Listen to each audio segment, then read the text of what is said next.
Government of ইন্ডিয়ার finance ডিপার্টমেন্টের তরফ থেকে একটি নোটিফিকেশান দেওয়া হয়েছে।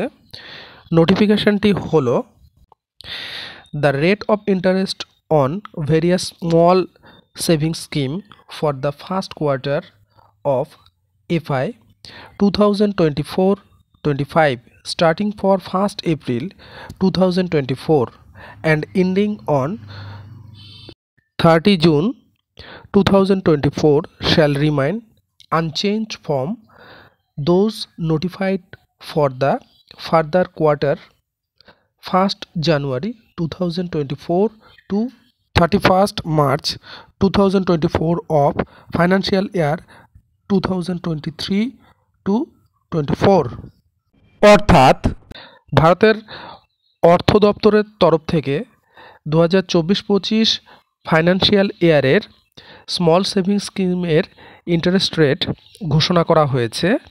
এখানে বলা হয়েছে যে 2023-24 ফাইন্যান্সিয়াল ইয়ারের ফোর্থ কোয়ার্টারের যে ইন্টারেস্ট রেট ছিল সেটাই 2024-25 ফাইন্যান্সিয়াল ইয়ারের ফার্স্ট কোয়ার্টারের ইন্টারেস্ট রেট রাখা হয়েছে, অর্থাৎ কোনো ইন্টারেস্ট রেটের কোনো পরিবর্তন করা হয়নি। দেখুন, আগের ফাইন্যান্সিয়াল ইয়ারের ফোর্থ কোয়ার্টারের যে ইন্টারেস্ট রেট ছিল সেইগুলো সম্বন্ধে আমি বলছি।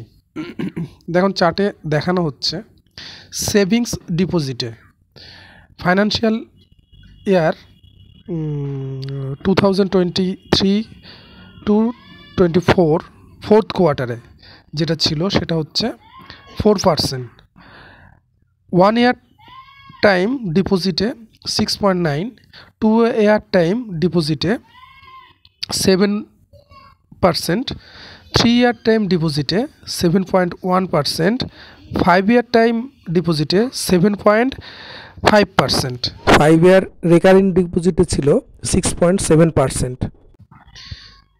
সিনিয়র সিটিজেন সেভিংস স্কিমে ছিল 8.2%, মান্থলি ইনকাম অ্যাকাউন্ট স্কিম ছিল 7.4%, ন্যাশনাল সেভিংস সার্টিফিকেটে ছিল 7.7%, পাবলিক প্রভিডেন্ট ফান্ড স্কিমে ছিল 7.1%, কিষাণ বিকাশ পাত্রতে ছিল, এটা যদি 115 মান্থ ম্যাচুরিটি হয় তবে 7.5%, সুকন্যা সমৃদ্ধি অ্যাকাউন্ট স্কিমে ছিল 8.2%।